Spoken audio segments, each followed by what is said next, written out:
Jail यानी अदालत में 4 साल तक अदालत में फिरते रहे वो बच्चे। तो उसके बाद में कमीशन बैठा, आज की तारीख तक वो कमीशन की रिपोर्ट नहीं आई। उसके कुछ ही दिन के बाद में आलेर एनकाउंटर हुआ। आलेर में जो है पूरे हिंदुस्तान में ऐसी बात कहीं नहीं हुई। जो यहाँ पर बुजुर्ग बैठे हुए हैं, यहाँ पर जो पढ़ा लिखा तबका बैठा हुआ है, आज मैं बड़ी संजीदगी से आपसे गुफ्तगू करूँगा और ये सवाल आपके जहन में छोड़ जाऊँगा कि हिंदुस्तान में जुडिशल कस्टडी के मायने क्या है। वो जज की तहवील में है, यानी एक कोर्ट की तहवील में है, जज की तहवील में। उन 5 बच्चों का आलेर में इनकाउंटर हो गया। आलेर में इनकाउंटर होने के बाद में ये वाहिद आपका भाई अमजदुल्ला खान एहतजाज किया। यहाँ तक कि मुस्लिम क़यादत का दावा करने वाली शख्सियतें उन बच्चों के नमाज जनाजा भी नहीं आए।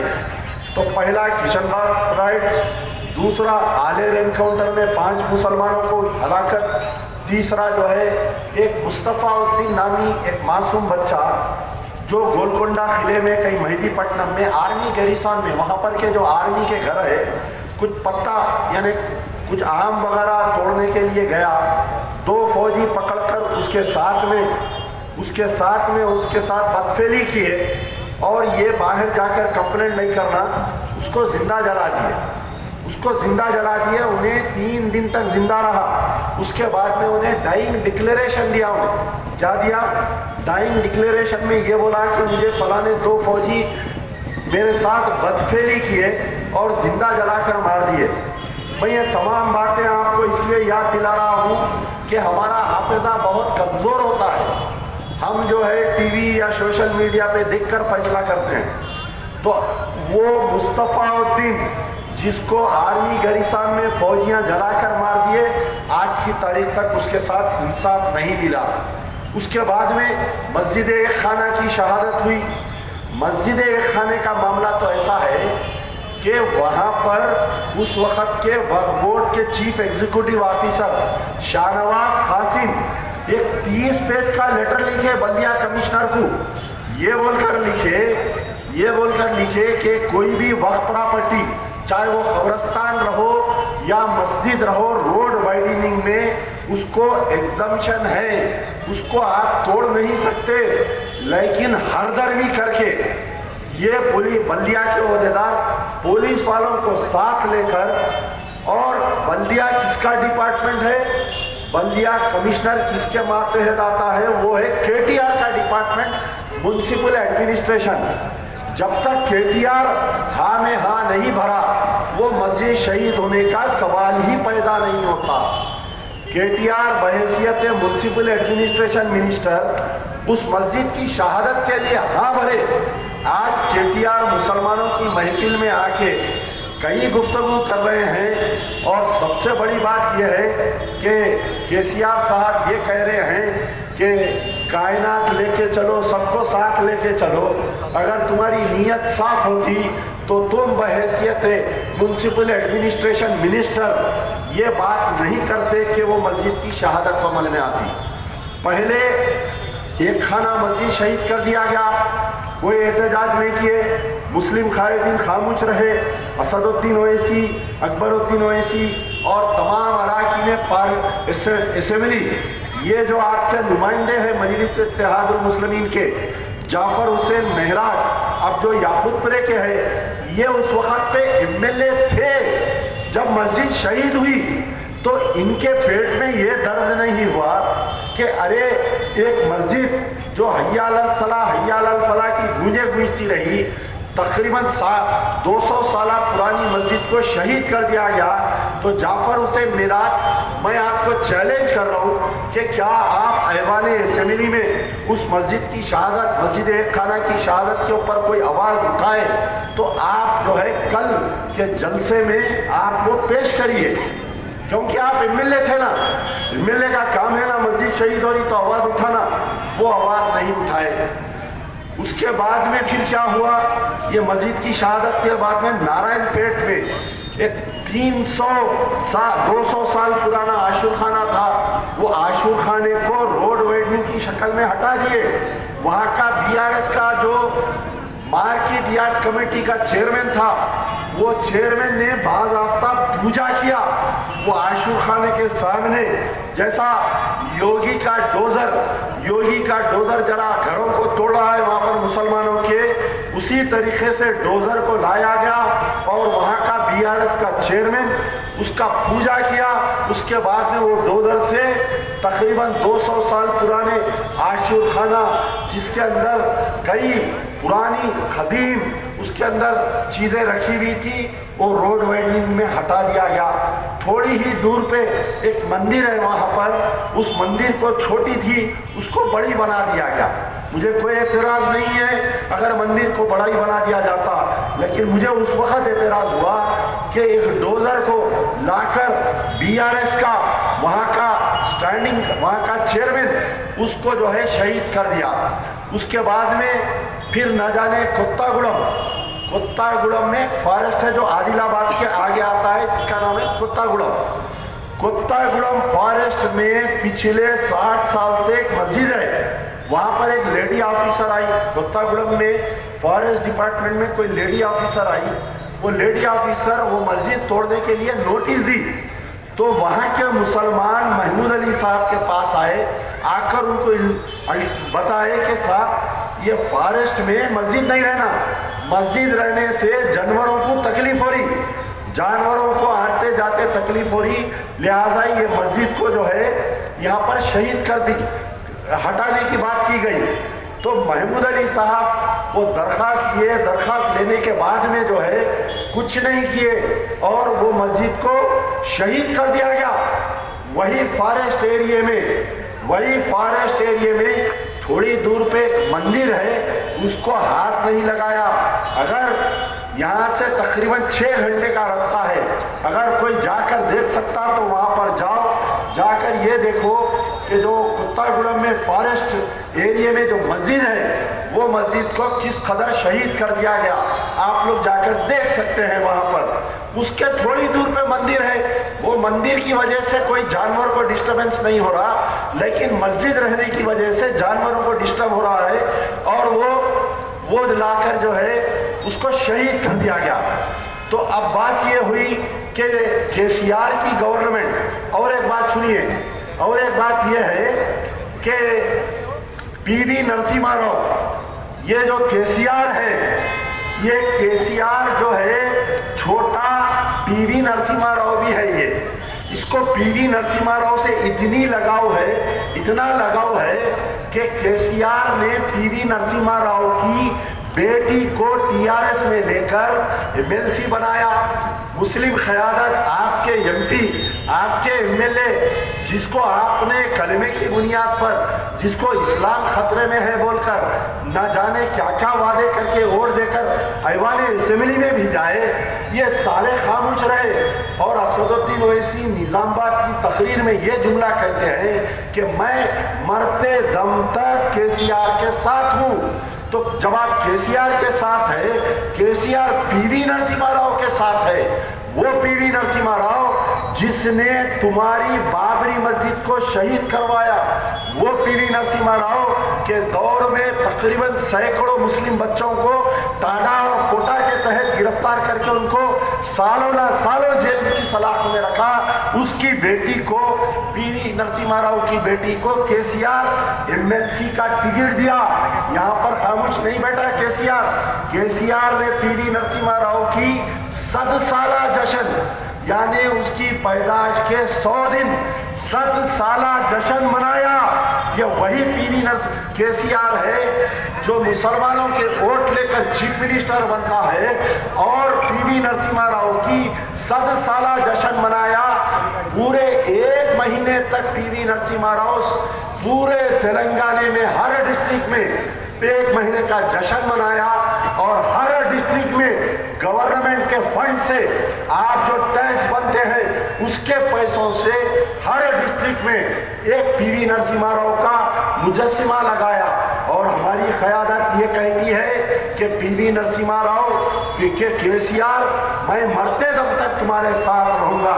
केसीआर 100 साला जश्न पीवी नरसिम्हा राव का मनाता है और पूरे डिस्ट्रिक्टों में एक एक बड़ा मुजस्सिमा लगवाया जाता है। और एक बात कि ये पीवी नरसिम्हा राव के नाम से एक डिस्ट्रिक्ट बनाया जा रहा है। कोई डिस्ट्रिक्ट का नाम जो है पीवी नरसिम्हा राव डिस्ट्रिक्ट नाम रखा जा रहा है। आज आप बतलाइए कि आपके सामने आना, मोहब्बत की गुफ्तगू करना, थोड़े बहुत उर्दू अशार बोलना, आपको रमज़ान की दावत देना और यही केसीआर जाकर जो है मोदी के गोद में बैठना, यही केसीआर जाकर पीवी नरसिम्हा राव की बेटी को एमएलसी देना, यही केसीआर। तो आज वक्त आ चुका है कि मुसलमाना ने तेलंगाना आज केसीआर को सबक सिखाने का वक्त आ गया है। केसीआर के साथ साथ जो केसीआर का साथ देते आए हैं 9 साल से, उनको भी सबक सिखाने का आज वक्त आ गया है। और वो इनकलाब कहीं और से नहीं बल्कि याकूतपुरे की इस गलियों से आज वो इनकलाब का बर्पा होना जरूरी है। अगर आप लोग आज नहीं उठेंगे, आप जब वोट डालने जाएंगे, याकूतपुरे की आवाम से मेरी एक अपील है कि आप जब पोलिंग बूथ पर वोट डालने जाएंगे तो घर से निकलकर रास्ते में पूरे 9 साल का शिजरा खींचिए। पूरे 9 साल में केसीआर ने क्या किया, आपकी मुस्लिम क़यादत ने क्या किया। केसीआर ने आलेर एनकाउंटर में 5 बच्चों को शहीद किया। केसीआर ने मुस्तफाउद्दीन के केस में कुछ नहीं किया। केसीआर ने किशनबाग में 5 लोगों को गोली मार दिया। केसीआर ने मोदी का हर बिल पर साथ दिया। शरीयत में मदाखलत होते रही, केसीआर मोदी के साथ रहा। केसीआर ने पीवी नरसिम्हा राव की बेटी को एमएलसी बनाया। केसीआर ने पीवी नरसिम्हा राव का 7 साला जश्न मनाया। हर डिस्ट्रिक्ट में एक मुजस्समा लगाने की बात की। पीवी नरसिम्हा राव से मोहब्बत और हमसे क्या बैर बताओ आप। तो ये तमाम चीजें सोचिए और ये भी सोचिए कि हमने जिसको वोट देकर एमएलए बनाकर भेजा, हमने जिसको वोट देकर मेंबर ऑफ पार्लियामेंट बनाकर भेजा, वो भी तो खामोश बैठे रहे। केसीआर का और एक कारनामा, आपके पास तेलंगाना में 18 यूनिवर्सिटीज है। कितने हैं? 18 यूनिवर्सिटीज है। पूरे 9 साल में एक भी मुसलमान को वाइस चांसलर का पोस्ट नहीं दिया गया। ये बात हकीकत है, पढ़ा लिखा तबके को जानना चाहिए। मैं आज मेरी गुफ्तगू बहुत संजीदा इसलिए कर रहा हूँ कि ये तमाम जो मजमे में यहाँ पर है, SRT कॉलोनी, अजमत नगर, ये तमाम लोग जो है कहीं ना कहीं अपना एक फैसला रखते हैं। SRT कॉलोनी, अजमत नगर और जितने कॉलोनी है, पूरे काबिल तरीन पढ़े लिखे लोग से मैं मुखातिब हूँ। तो आपके जहनों में ये सवाल डाल रहा हूँ मैं कि आप सोचिए वोट डालने से पहले, आप बतलाइए, आपका नुमाइंदा आज जो जाफर हुसैन मेराज है, ये पूरे 9 साल में उन्होंने एमएलए थे, क्या उन्होंने कभी एक मरतबा ऐवान असेंबली में उठकर एहतजाज किए? लॉकडाउन आया, कोविड-1 आया, कोविड-2 आया, आप जब कह रहे हैं कि SRT कॉलोनी में मेरा ससुराल है, आप जब कह रहे हैं कि मैं याकूतपुरे का दामाद हूँ, तो आप बतलाइए क्या जाफर हुसैन मेराज कभी अपने ससुराल का ख्याल करके क्या लाके कभी 1-2 लाख रुपए का कोई आपके दरमियान में जो लॉकडाउन से परेशान थे उनको कभी दूध की पैकेट दी? क्या कभी राशन की पैकेट दी? ये अमजदुल्ला खान ही था जो यहाँ तक ना सिर्फ अनाज पानी दवा नहीं बल्कि जाकर हॉस्पिटलों से जो मर गए थे उनके लाशें लेकर कब्रिस्तान तक पहुंचाने वाले का नाम अमजदुल्ला खान था। आप तसावुर करिए, आपके सामने 2 उम्मीदवार है, एक अमजदुल्ला खान है और एक आपके जाफर हुसैन मेराज है। अब वो छोड़ दीजिए, वो बीजेपी और बीआरएस के उम्मीदवार जो है उनका बी फॉर्म दारुसलाम में दिया गया। दारुसलाम में तय किया गया है कि कौन बीजेपी का उम्मीदवार बने और कौन बीआरएस का उम्मीदवार बने। यहाँ पर कोई ऐसा फैसला नहीं है कि 2 आपस में लड़ रहे हैं, एक अफवाह फैलाया जा रहा है कि बीजेपी आ जाएगी। ऐसा कुछ नहीं होगा। आएगा तो आपका नुमाइंदा आएगा, आएगा तो अमजदुल्ला खान आएगा, जीतेगा तो सिर्फ और सिर्फ अमजदुल्ला खान जीतेगा। उसके बाद में आपको अमजदुल्ला खान को वोट देने वालों को अमजदुल्ला खान मायूस नहीं करेगा, याद रखिए। आप जिसको वोट देकर ऐवान असेंबली में भेजेंगे, अगर कोई फैसला होगा, अगर फर्ज करिए कोई मसाजिद को तोड़ने की बात आएगी, तो हुकूमत के डोजर के सामने और मस्जिद के सामने ये सीना अगर पेश नहीं किया तो मेरा नाम अमजदुल्ला खान है। आपको मैं रुस्वा नहीं करूंगा। मैं बार बार हर जलसे में ये बात बोल रहा हूं, याकूतपुरे के गयूर वोटर्स और खास तौर पर जो नौजवान जो पहली मर्तबा वोट दे रहे हैं, आने वाले 5 साल आपका वोट पूरे तेलंगाना के मजलूमों की आवाज बनकर गुर्राते रहेगा। पूरे तेलंगाना में जहां पर याकूतपुरे की आवाम की खिदमत करूंगा, वहां पर पूरे तेलंगाना में अगर कहीं जुल्म होगा, कोई मोहम्मद खदीर को ले जाकर जैसा मेदक पुलिस मार दी, क्या कसूर था मेरे भाई मोहम्मद खदीर का? आपके सामने एमएलए आए हैं, इन्हों ही इंचार्ज थे उस डिस्ट्रिक्ट के मजलिस इत्तेहादुल मुस्लिमीन के। आप बतलाओ जाफर हुसैन मिराज, मैं तुमसे सवाल करता हूं, मोहम्मद खदीर तुम्हारा भाई या बेटा रहता तो तुम खामोश बैठते? बतलाओ, क्या खामोश बैठते? बतलाओ आप। मोहम्मद खदीर नामी एक मामूली सी एक मजदूर पेशा जो जहीराबाद, जो मेदक का रहने वाला, वहां पर नौकरी नहीं मिल रही, हैदराबाद में नौकरी कर रहा है। मेदक से पुलिस आती है, मोहम्मद खदीर को उठाकर ले जाती है और उसको 6 दिन तक पुलिस कस्टडी में रखकर उसको टार्चर किया जाता है, जिससे उसके गुर्दे फेल हो जाते हैं। उसके बाद में उसको लाकर घर में नजरबंद कर दिया जाता है। उसके बाद में अमजदुल्ला खान को जब ये बात मालूम होती है, उसकी अहलिया वीडियो बनाकर भेजती है। मैं उस वक्त खम्मम में था, वहां से मैंने ट्वीट किया, सारी हुकूमत हल गई। उसके बाद उसको दवाखाने में लाया गया, उसके बाद में उसको गांधी हॉस्पिटल में लाया गया। 12 या 15 दिन जिंदा रहकर वो डाइंग डिक्लेरेशन दिया कि पुलिस ने मुझे उल्टा टंगा कर मारा, पुलिस ने मुझे इलेक्ट्रिक के शॉट दिए, कि पुलिस ने मुझे ऐसा किया, पुलिस ने मुझे वैसा किया, और वो मर जाता है। जब इत्तला होती है, रात को 12:30-1 बजे फोन आता है कि खदीर मर गया। रात को तो खैर कोई ऑफिसर नहीं मिलता, मैं दूसरे दिन सुबह में गया, बात को दबा दिए। वहां के मुकामी मेदक के एमआईएम के वर्कर्स आकर बात को दबा दिए। कार्बन के एमएलए आकर उसका पोस्टमार्टम नहीं होने दे रहे थे। ये अमजदुल्ला खान अड़ गया। वहां पर मार्चरी पे जुमा का दिन, मुझे अच्छा याद है, शिद्दत की गर्मी और रोड इतनी गर्म, 3 घंटे उस तपतपाती रोड पर अमजदुल्ला खान बैठ गया, एहतजाज करते रहा। नमाज का वक्त हो रहा था, अल्लाह से माफी मांगा कि अल्लाह मैं बाद में जुमा नमाज पढ़ूंगा, लेकिन खदीर के लिए मैं लड़ता रहूंगा। लड़ता रहा। उसके बाद में जब पुलिस ने पोस्टमार्टम के लिए माना, फिर जाकर 3 बजे जुमा नमाज कहीं दूसरी मस्जिद में पढ़ा, फिर वापिस आया और खदीर की बीवी को इंसाफ दिलाने के लिए हाई कोर्ट में अमजदुल्ला खान मुसलसल 1 साल से लड़ता रहा। कहाँ थे प्यारे? मिलने थे ना, आना था ना गांधी हॉस्पिटल को। खदीर के बेवा के सर पे हाथ रखना, मासूम बच्चों के सर पे हाथ रखना।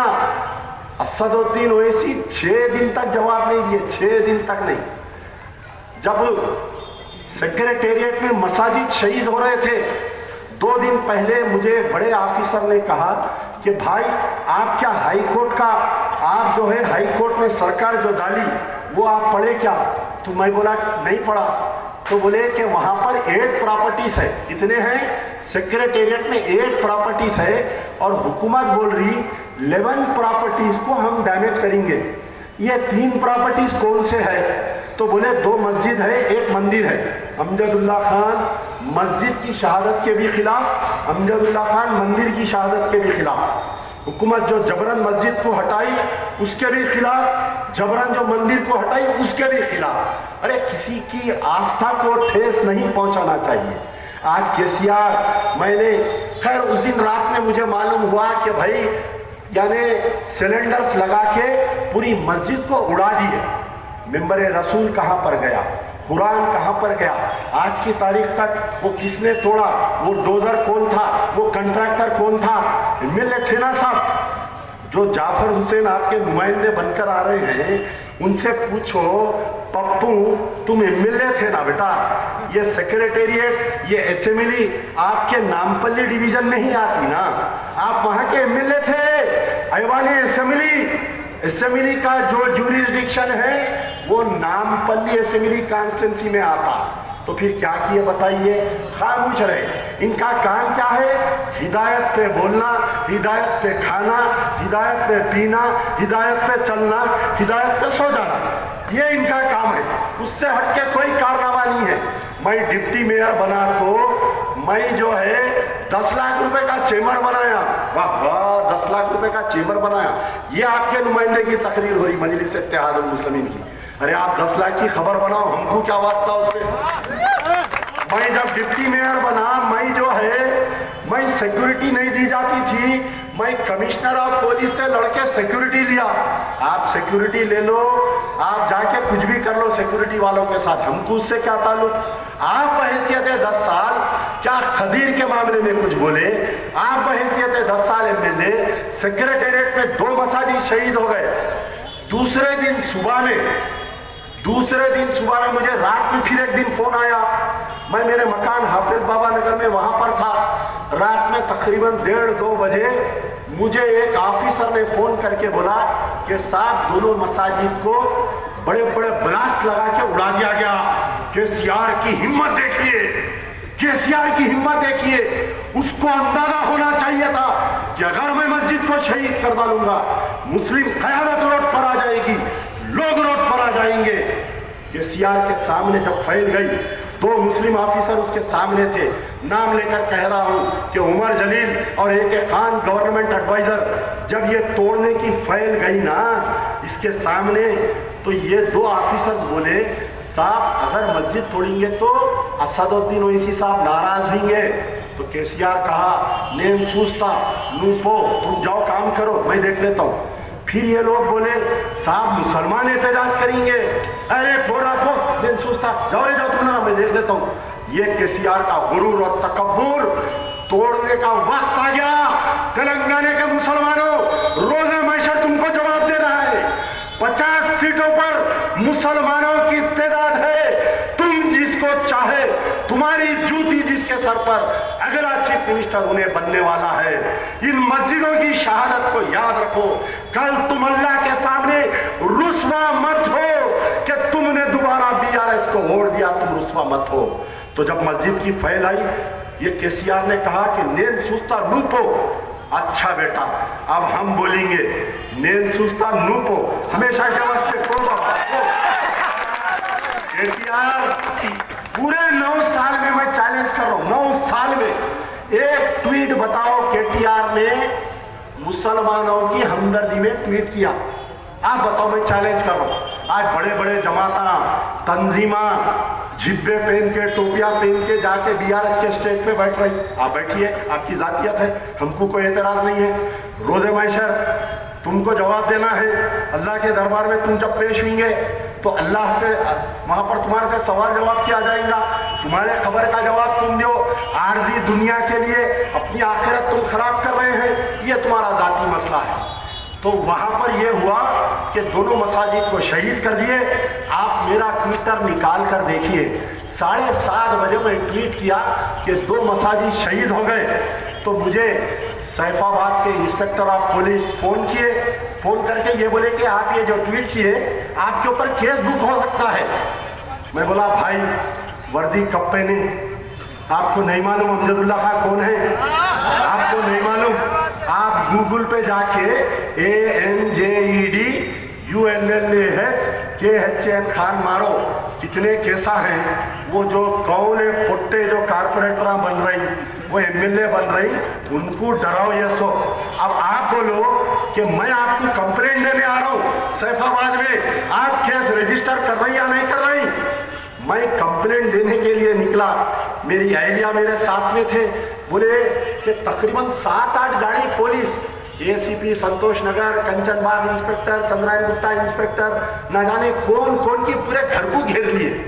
मैं बोला अरे ऐसा कैसा भाई, ये क्यों आए लगा, ये गेट पे घेर लिए, वो गेट पे घेर लिए, गना लगा के ठहर गए। ठीक है, मैं ऊपर से नहाकर खाना खा के नीचे उतरा, पूछा एसीपी साहब संतोष नगर क्या नाम था, शिव शर्मा कुछ नाम था बेचारों का, बड़े अच्छे आदमी थे। उन्होंने बोले साहब आप हाउस अरेस्ट है। अरे मैं बोला हाउस अरेस्ट। अब मैं सोचा मोटरसाइकिल पे निकल के गायब हो जाना कहीं भी, क्योंकि मुझे कंप्लेंट देने जाना था। मैं एहतजाज किया, मैं बोला नहीं मैं तो कंप्लेंट देने जा रहा हूँ, नहीं हम आपको जाने नहीं देते। फिर वहां से सैफाबाद के इंस्पेक्टर को यहाँ बाबा नगर पे लाए, मेरा कंप्लेंट लिए।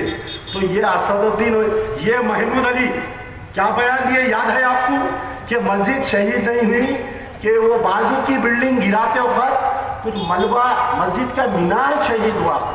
क्या मक्कारी है देखो बेचारों की महमूद अली साहब से। क्या अरे कौन सी खबर में क्या तुमसे सवाल होगा महमूद अली साहब, क्या तुम जवाब देंगे बताओ। ये कौन सी आर्जी दुनिया के लिए, क्यों आप जो है इतने ऐसी गुफ्तगू कर रहे हैं, आप बताओ क्यों आप झूठ बोले।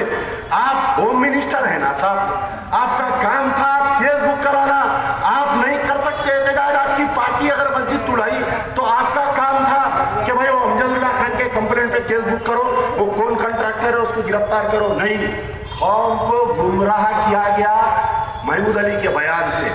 फिर मैं शिद्दत करा, दिन भर लड़ा, वक्फ बोर्ड चेयरमैन सलीम को फोन किया, मेरे को नहीं मालूम, फलाने को माइनॉरिटी कमीशन के उस वक्त के चेयरमैन को फोन किया, मेरे को नहीं मालूम। हर जितने टीआरएस के मुस्लिम कायदीन थे सबको मैंने फोन किया, तमाम अखबारात वाले, मजलिस के एमएलए एमपी सबको फोन किए, सब खामोश रहे। ये कहे दूसरे दिन चीफ मिनिस्टर का ट्वीट आया कि हम गलती से 2 मसाजिद तोड़ दिए, हम दोबारा तामीर कर देंगे। वाह वाह, देखिए आपका खून कितना सस्ता हो गया, आपकी मसाजिद को शहीद कर दिया गया। केसीआर की हिम्मत बताइए, और केसीआर ट्वीट कर रहा है कि गलती से शहीद हो गए, जबकि केसीआर की गवर्नमेंट 2 महीने पहले कोर्ट में एफिडेविट डाल रही है कि हम 11 प्रॉपर्टीज को तोड़ेंगे, वहां पर 8 बिल्डिंगे, 2 मसाजिद और 1 मंदिर है, सबको शहीद कर दिया गया। लोग खून के आंसू रोते रहे, बहुत कम लोग, मैं सैयद सलीम और हमारे मुश्ताक मलिक साहब, हम लोग एहतजाज किए, कई दिन तक हमारे को हाउस अरेस्ट करे, घर से निकल के ऑफिस को तक नहीं जाने दे रहे थे हमारे। 4-5 दिन मेरे को हाउस अरेस्ट रखे। दूसरे दिन चीफ मिनिस्टर का बयान आया। अब आप बताइए, जो मुसलमानों की क़यादत के दावेदार है, 3 महीने तक चीफ मिनिस्टर वो इनको अपॉइंटमेंट नहीं दिया, मुस्लिम मुत्तहिदा मार वालों को अपॉइंटमेंट नहीं, किसी को अपॉइंटमेंट नहीं, पूरा मार कर तोड़ दिया। और आज की तारीख तक वो कुरान कहाँ पर है, वो मिंबर रसूल कहाँ पर है नहीं मालूम। मैं अल्लाह को हाजिर और नाज़िर जानकर ये बात कह सकता हूँ कि जो नई मसाजिद बनाई गई है वो उस मुकाम पर नहीं बनाई गई जो पुरानी 2 मसाजिदें थे। मैं बचपन से सेक्रेटेरिएट जाता हूँ, मुझे मालूम है कि पहले एनटी रामाराव, ये निज़ाम सरकार का रेवेन्यू डिपार्टमेंट ऑफिस था, और कोई मेहमान आए तो वो गेस्ट हाउस था जहाँ पर उसको रखते थे। बाद में 8 चीफ मिनिस्टर उस ऑफिस को इस्तेमाल किए। एनटी रामाराव जब चीफ मिनिस्टर था, मैं मेरे वालिद के साथ मिलने जाता था तो हम वो मस्जिद दफातर में नमाज पढ़ते थे। चंद्रबाबू नायडू के दौर में जब वो सेक्रेटेरिएट को एक्सटेंड किया गया, बाजू एक जो है एक स्लम बस्ती थी उसको लिया गया, और चंद्रबाबू नायडू उस स्लम बस्ती में जो मस्जिद हाशमी थी उसको शहीद किया। बाद में मुसलमान एहतजाज करे, राजशेखर रेड्डी की गवर्नमेंट आई तो राजशेखर रेड्डी अपने सी ब्लॉक के बाजू में वो मस्जिद को तामीर किया। ये मस्जिद को, वो मस्जिद को कम से कम मैं समझता हूँ कि 200-250 फीट की दूरी पे थी, आज ला के दोनों बाजू बिठा दिए और मस्जिद को सेक्रेटेरिएट से बाहर निकाल दिए, डाल दिए। एमपी साहब जाके इफ्तिदा करे, सलाम करता हूँ मैं। वो सोमित रिपोर्टर, जो मैं समझता हूँ कि टाइम्स नाउ चैनल का रिपोर्टर, ये पूछा असदुद्दीन ओवैसी को, मैं असदुद्दीन ओवैसी की मक्कारी को आपके सामने लाना चाहता हूँ कि क्या मक्कारी है। मैं उस पर गुफ्तगू नहीं कर रहा हूँ कि मैं 15 बॉटल खून लिया अल्लाह को हाजिर और नाजिर जानकर, मैं नहीं कह रहा हूँ। 2 दिन पहले तकरीर में ये बोल रहे मोहतरम कि मदीने में जब ये बाहर निकल रहे थे, कोई साहब इनको पकड़ के पूछे, कहते आप बीजेपी के एजेंट है क्या? इन्होंने उसका हाथ पकड़ के बोले, कहते चलो मदीने में। अगर ऐसा रहता कितनी बड़ी फिल्म बनती, जरा बताओ आप। अगर कोई शख्स इनको मदीने में पूछता और इन शख्स को मदीने में चैलेंज कर लेते तो कितनी बड़ी फिल्म बनती, आप बताओ। वावैला मच जाता पूरा हैदराबाद में। अरे मार मार के बताते एक एक मुखालिफ को, देखो इन मदीने में कसम खाए, देखो इन मदीने में कसम खाए।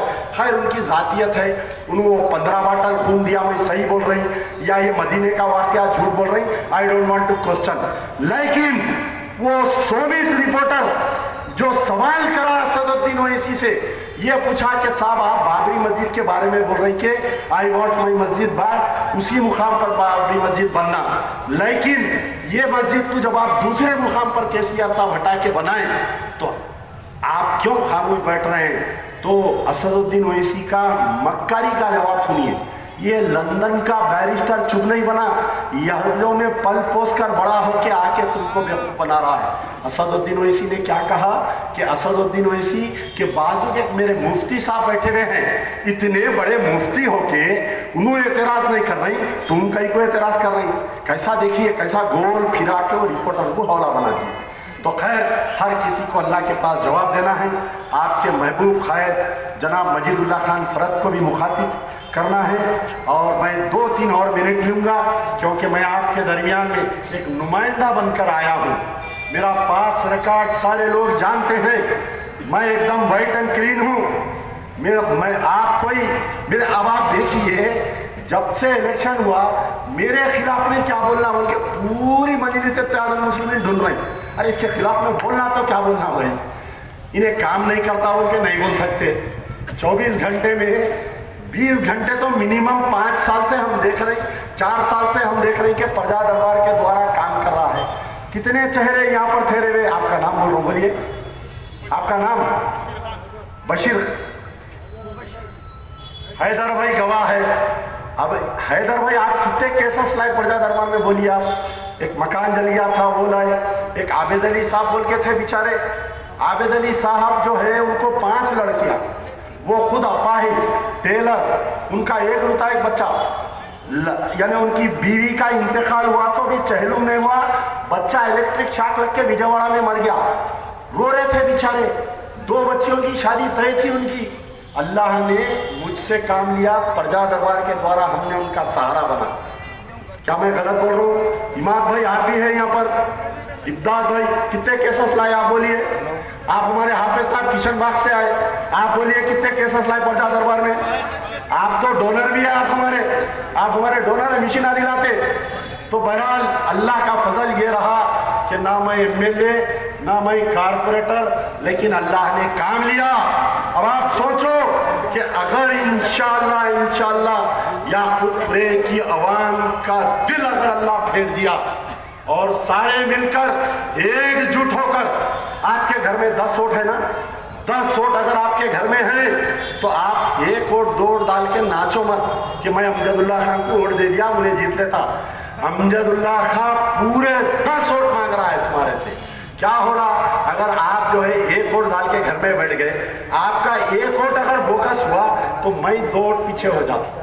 तहरीक जो हारी ना याकूबपुरे से, उसकी मेन वजह यह है बोकसिंग। आप देख लो मजलिस के कोई जलसे कामयाब नहीं होते, मजलिस के कोई पैदल दौरे कामयाब नहीं होते, सिर्फ खाली उनका जहन पोलिंग के दिन रहता, पुलिस को मैनेज करो और प्रिसाइडिंग ऑफिसर को मैनेज करो, मास बोकसिंग कराओ और जीत जाओ। अब जब आप अंदाजा लगाइए कि अगर सारे लोग निकल कर वोट डालेंगे तो बोकसिंग का सवाल ही नहीं है। और अब जो मौजूदा इलेक्शन हो रहा है, मैं रोजाना अल्लाह से सिर्फ एक ही दुआ कर रहा हूँ। पहली दुआ यह है कि अल्लाह अगर मैं अवाम के हक में हूँ, अगर मुझसे कुछ अच्छा काम होना है तो मुझे आप जो है इस इंतखाबात में जिताओ। दूसरी मेरी ये दुआ है कि अल्लाह ये जो सोच रहे हैं कि हम बोकसिंग करेंगे, जैसा इसके बाप को हराए इसके भाइयों को हराए, हम बोकसिंग करके पूरों को इसको भी हरा देंगे। अल्लाह मेरी दुआ है, अल्लाह से मेरी दुआ है, अल्लाह तू कमिश्नर ऑफ पुलिस के दिल में पहलवान है हमारे, क्या नाम है, संदीप शंडलिया अपने पुराने डीसीपी है। अरे अल्लाह तू उस शख्स के दिल में ऐसा रहम डाल दे और ऐसी टाइट पॉलिसी गिरे ना उस दिन कोई फोकसिंग सोचा अंदर सीधा पहलवान डाल लेके जाते। खतरनाक ऑफिसर है वो, पूरे पुलिस वाले डरे हुए परेशान है। एक झंडी दिख रही कहीं भी, कहीं इलीगल एक झंडी दिख रही, कोई बैनर दिख रहा, कैसा इलेक्शन हो रहा मालूम ना, ये टीएन सेशन बोल के एक इलेक्शन कमिश्नर रहा था उसके दौर में हो रहा। आज ही मुझे कोई आके बोले तो कोई हैदराबाद पब्लिक स्कूल का कोई प्रिंसिपल एक मेट को रेप कर दिया, मारा, बड़े बड़े लोग रिकमेंड कर रहे सीपी को कि तुम केस नहीं बुक करना, चल यार चल निकल, केस बुक हो गया, उसकी गिरफ्तारी भी हो गई। तो ऐसा दियानतदार ऑफिसर के दरमियान इलेक्शन हो रहा है। मैं अल्लाह से दुआ कर रहा हूँ। बहुत सारे पॉइंट्स हैं, मैं पिछले तकारीर में मेरे पूरे पॉइंट्स बोला हुआ हूँ और भी आपको मेरा मैनिफेस्टो आपके दरमियान में आएगा। बस काम वाला हूँ, मैं एक ही नीयत से आपके दरमियान में आया हूँ। मुझे शर्म आती है कि आज मैं अजमत नगर का दौरा करता हूँ तो लोग कह रहे हैं कि पोल्यूशन हो रहा है पानी में पोल्यूशन। अरे भाई अपन चांद में चले गए और हमारे घर में गंदा पानी आ रहा है। मैं इमामबाड़े का दौरा करता हूँ, पोल्यूशन की शिकायत। कल गंगानगर गया, कल का वाकया सुनिए, सालों से नाला साफ नहीं था, कल ठहर के वीडियो बनाया, 20-25 लेबर लग गए। आज आप गंगानगर के हैं ना, आज नाला साफ हुआ, कैसा तमाशा हुआ। हाँ देखो गंगानगर के लोग हैं, अरे मर्द होना पड़ता,